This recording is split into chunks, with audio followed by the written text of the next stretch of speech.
Welcome back. Once again, UGC St. Louis is almost here, and I've got some more maps and game types to break down before we get there. I lied a little bit, though. I'm no longer looking for grand finals matches in the UGC qualifiers. I just want good matches from the UGC qualifiers. So one pro team versus another pro team. So let's get right into it with Snip3down's POV on Heretic CTF.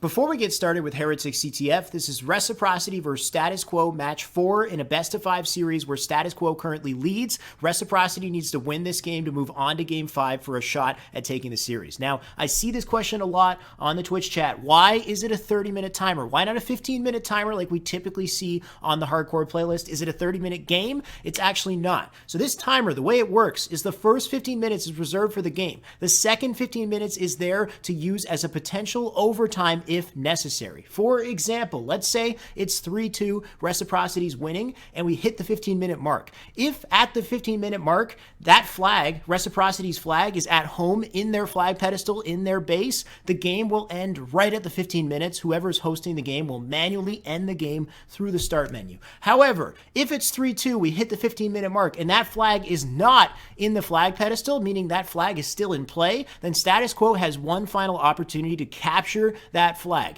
If they can't capture it, it gets returned. The match ends as soon as it's returned.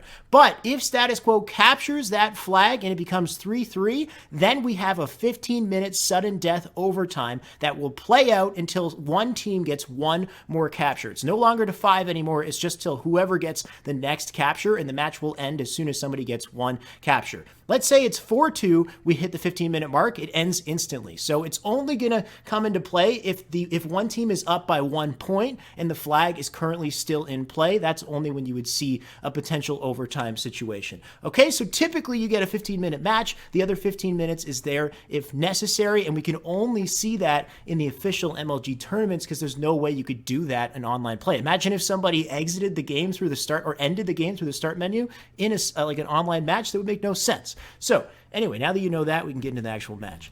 Snip3down spawns up. Watch these two nades off the start. One to the P3 jump up, the other over to their street. He will hold his ground as the back player here as he fires a shot on a neighbor to back him down. Flamesword with the challenge. Snip3down finishing him off with the BR, and one more shot into neighbor to take him out for the double. He'll get taken down by Ace, but Ola will pick up the pieces, controlling P2, staying alive. But you can see Assault pushing through their base, taking them out from behind right now as he grabs the flag. He'll toss it out front base, and Snip3down can finish him off as he spawns up on the car side.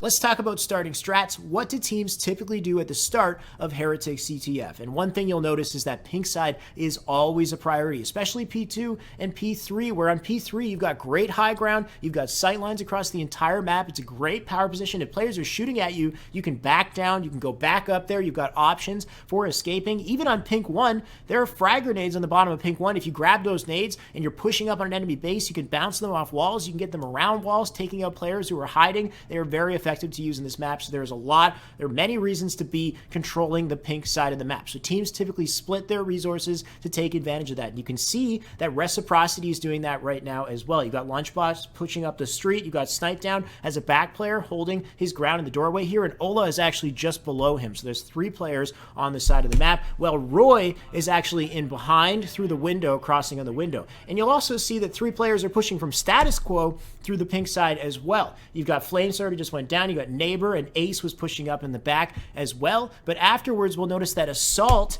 came around from behind into the base. So the split on the side of Status Quo is a 3-1 as well, except they sent Assault through the car side immediately, and that's how we got to the back of the base, taking out Roy from behind, who was in the window. So we have a 3-1 on both sides. We got 3 on the pink side on Reciprocity, and 1 in the window, crossing players, and Pink Street, crossing players in the other window. And then we have 3 on the pink side on Status Quo, and then we have 1 player sent through the car side as a flanker. These are both great options. They can both work. You can also send 2 people pink, 1 person window, 1 person car, but typically the most common strategy is 3 pink, 1 person on the window or on the car. So Snip3down spawns up in the car side, fires the final shots into Assault to take him out. He'll jump up to top mid, taking advantage of an opportunity to grab the sword with some beautiful shots, leading the BR to take out Flamesword, and he can't finish Neighbor, but he doesn't chase, dropping down to bottom mid, prioritizing the flag return. Will his teammates get the kill? And with his teammates pushing through the pink side of the map, Snip3down knows it's a great time to push through the car side, and he remembers that the car spawns are open as well. Turning around, sure enough, there's Flamesword pushing for the flag. Snip3down doubling back, tying up loose ends. He will sneak up with the slash from the sword to take him out, dropping back down, going through car once again, and with Reciprocity's objective to run the flag through pink, Snip3down knows if he pushes far enough through car, he will open up the car spawns once again. Taking out Assault, sure enough behind him, the car spawns are open, Flame Sword's there with the beautiful shots to drop him again, and ace top mid, Ola will finish him off. Neighbor, the last one left standing, desperately pushing forward to grab the flag, he'll pick it up and die. Lunchbox can run it, and Snip3down is not done yet. Embarrassing Assault with the sword, spinning all the way around, dropping down and assassinating a desperate Flame Sword with the double. Roy pushes through pink, Snip3down with an opportunity to pinch through the window, finishing him off with the sword and getting stuck in the process, but they have the pressure and they have a cap on the board. All right, some very intelligent plays from Snip3down in this last sequence, but let's focus on the flag run. And what we can see from the pause right here is Roy and Lunchbox are pulling flag through the pink side. You've got Ola, who's gone down recently. Snip3down is pushing up through car. Now, they make this pink side flag run work, and that's great. But what I will say is that typically the safer side to run the flag, the side that's more successful, would be the car side of the map. That's in my opinion. You guys let me know what you think in the comments. Feel free to give me your opinions, your strategies that you think work best. We can discuss this. Always open to that. And I will also say that there are no absolutes in competitive Halo. There's no one set strategy that will always work. It really comes down to using your resources effectively in the situation at hand. But the car side does tend to be safe, and I think, like, typically, because on car 2 you've got a lot of cover. As you pull that flag through car 2, you got some good cover on car 2. Also, there's limited routes of access from behind, so if you're running that flag up through the door out to car, if players want to get to you, they can chase you out the door, or they can go out the front door or out the window, or try to like cross you from those locations, which are much more open. You have to commit yourself if you're going to want to go right out the door to try to chase. Whereas if you're running the pink side, you can just go up underneath. There's a doorway underneath directly into the street where you have more cover. It's a safer way to challenge, safer way to chase to get over to that side of the map. On top of that, I find the biggest thing, not even just the route, is just the way the spawns work. It seems to be easier to predict and control spawns on the car side of the map, but the pink side spawns can be super iffy at times. And I don't really know what the reasoning is behind this, but if you're on pink 2 and you're on pink 3, either of those players can still spawn on pink 1. Heck, in this situation, Roy and Lunchbox focused on the base here. If they're not looking at pink 1 right now, players can easily spawn on pink 1 right behind them and completely disrupt the run entirely. Just get right behind you and take you out in seconds. So the biggest thing to pay attention to and why this run is so successful is because of the way that things transpire. Snip3down made the smart decision to push up through car into the car bubble. By doing this, by pushing up into this location, he's opened the spawns behind him on car 2, meaning that players can now spawn on car 2. And that's one of the reasons why this is successful. The other side is that Ola ended up spawning up on pink. Right? So there's teammate influence, I'm sure, that helped Ola spawn up on pink side, but that's huge. With Ola spawning on pink, there's no way enemy players are going to also spawn P1 with him. So now Ola is effectively blocking P1, and because Ola is blocking P1, this run ends up being so much more successful. Also, of course, because Snip3down is pushed up so far, and like I said, the spawns opened up in car 2 as a result, and Snip3down's in a great position to cross them. They start taking down these players, and you guys saw the commentary. They're successful in the capture as a result. So pink 1 side, like a pink 1 side run, can be very effective. You just have to make sure you have somebody controlling that pink 1. You have somebody making sure that they're blocking that spawn, because I guarantee you, and we're going to see it later in the video, players will just spawn behind you in pink 1 and completely disrupt that run. So both sides can work. Like I said, no absolutes in competitive Halo, just you need to take the necessary precautions to make sure that you can make these runs successful. And Snip3down pushing forward, Ola spawning in pink 1, that really helped ensure that this cap was successful. Reciprocity follows up with a second flag cap, and this one is through the car side. Check it out. Firing shots into Flamesword, pushing up on the car bubble. He holds his ground over on car here as Flamesword challenges. He can finish him off, and then directs Lunchbox to push up through car. You can see he's also tossing nades over into car 2 to try to block that spawn. 4 spawns into other locations here, and as he backs up onto car, he can finish off Ace as well on top red. Look at this positioning here. Ola top mid. Great position from Ola, just laying down fire. You got Roy, who just spawned up up and bottom of the base. Snip3down still in car. Lunchbox just went down. He got stuck by Neighbor, who's making a ballsy play out the front door to push up through car. Neighbor, pretty great play. He will go down. Snip3down opting for the trade there, and then Roy coming in to pick up the flag. He can get that capture. Ola doing an amazing job on top mid, staying alive that entire time. I'd love to see it from his perspective, but unfortunately the man doesn't stream. Anyway, they get 2 early captures, and then things start to change dramatically. We're going to see a total flip in momentum here on the side of Status Quo. Here's the point where things start to go wrong. I'm going to play it up, listen to the comms in this sequence, and remember what I said about that pesky P1 spawn. Car spawns. I'm coming with. Yeah, you gotta slow play this because Car 2. Pink 1 spawn behind it. On us. One shot pink 1. He's going there, pink. There's no, he just spawned there. Had to have. You heard Ola. They must have spawned behind him on P1. Let's find out. I'm going to show Roy's perspective and Ace's perspective real quick from the other team. You can see in this situation, both Roy and Ola are pushing together on P2. They push up to try to grab his flag. Roy takes a second to try to look over to P1 and then turns back over the flag. Now he's getting shot in the back. He goes down, and Ola goes down with him, Snip3down. As we saw from his perspective, trying to come in, they all get melted, and the follow-up is not too pretty afterwards. Let's see how it looks from Ace's side. Here's Ace's POV at the same moment in a battle with Ola on P2. He goes down, and then on the death screen, wait for it. There it is. Flame Sword spawning up in P1. Watch this happen. As he pinches them, they completely get destroyed. And that's the thing about the pink side. If you want to make pink side work, you have to be cognizant of that P1 spawn. Should Roy have backed up, or maybe at least turned and tossed a nade over there, or maybe pushed forward and then jumped into the cubby, turned around and looked at P1 so he was ready for the battle? It's hard to say what's right and what's wrong. It's just the biggest thing is to be hyper aware of the fact that it's an option, that it happens, and that it can completely disrupt runs like this. And speaking of disruption, watch what happens next. Lunchbox, the last player left alive, goes out to Pink Street, changes his mind, comes back into blue base. Everybody's going to be forced to spawn in blue with him, likely, and that's what you're going to see in a second as Snip3down spawns up here. He's going to take an immediate nade off spawn. He's no shields already. Roy goes down, Lunchbox goes down, he goes down, and then Ola's going to go down as well. And I love the quick thinking by Status Quo here, taking the flag out the front window in this situation with all 4 players down. Instead of just running out the car and taking that extra time to go around that car bend here, just shave off that time by jumping out through the window and make a car run that way, which is really quick thinking by these players. All 4 players are dead. Nobody can contest that run. So take the faster route out the window through the car side. So smart playing from Status Quo right there. And then you can see they're spawning up in P1. This is an example of how aggressive you can be when you're forced to spawn P1. When players are running through car side and you're forced to spawn up on the pink side, you can have so much control if you have one player up on like this rainbow, the archway, or up on P3, and you can see that right now as Assault rains fire down on Roy, taking him out. Snip3down will get the kill. He'll push forward. He's not there in time to stop the caps. The cap goes on the board. He goes down. Ola right now up in P2. He's going to get challenged with the sword by Neighbor, I believe. That Neighbor takes him out with the sword. He's gone down. You can see Roy doubling back to his base to try to stop this push through the pink side. He's going to go down as well. Snip3down pushing up. He goes down off of spawn almost instantly on Pink Street. They're running a second flag through car now as Ola tries to stop it, but ultimately they're not going to get there in time as well. He gets taken out by a sword. Snip3down spawns up in car. There's the second flag cap. That was so quick. In like 30, 40 seconds, 2 flag caps on the board.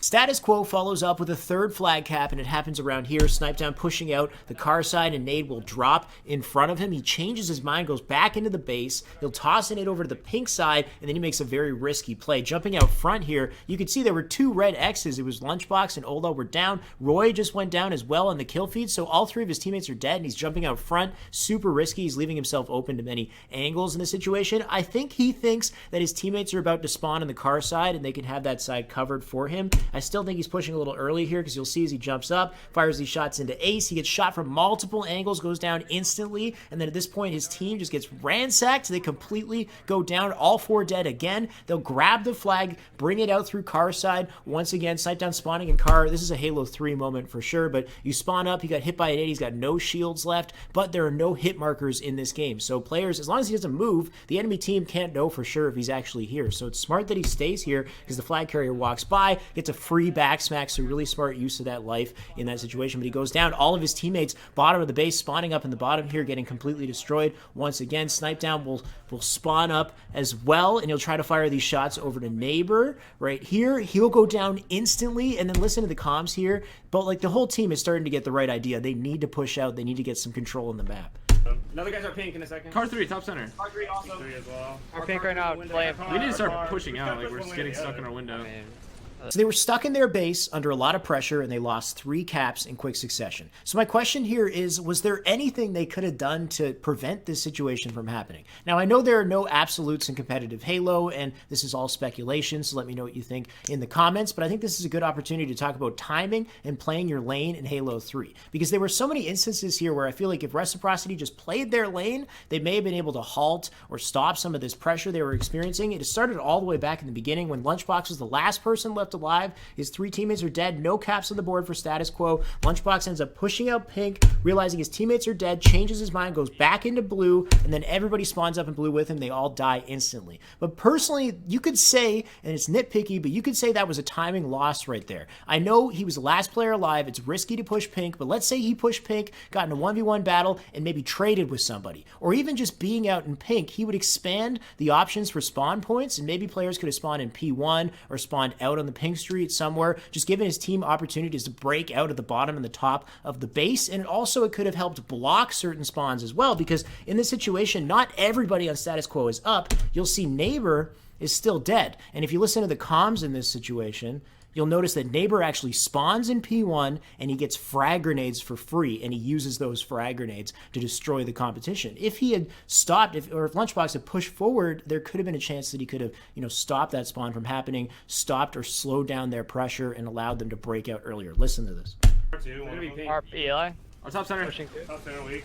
Pink 1. They're spawning pink 1 again. Bottom center. They're fragnating us pink 1. Look out. They're fragnating. They threw 2 of them, and I'm getting sticky. So Neighbor spawned pink 1, fragnated these guys off spawn. Instantly, they started going down. Here's another instance right before status quo's second cap. You can see on Snip3down's death screen, Roy is doubling back to his base to help out Lunchbox, and then he starts taking shots in the back from the car side. And that's another circumstance. It's not wrong that Roy went back to help Lunchbox, but if he had stayed in his lane, played his lane, expanded out, he might have been able to win that fight with that player who was shooting him and then get back some of that stage presence, whereas by going back to his base, he just got free shots into his back. He's going to get taken out, and they're forced to turtle in their base once again. And the last one before the third cap was the Snip3down clip we just watched where he pushed out car side, the nade dropped in front of him, he changed his mind, went back into his base instead of expanding out car. Maybe he could have stayed bubble and just kind of, held that down while his teammates spawned up on car with him, because instead he decides to go out, push through the window, he goes down. You'll see a little bit later after he dies here,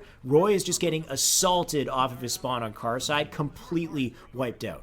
So Snip3down decides they need to push out and play their lanes to counter this. Watch what happens next. We need to start pushing out. Like, we're just getting stuck in our window.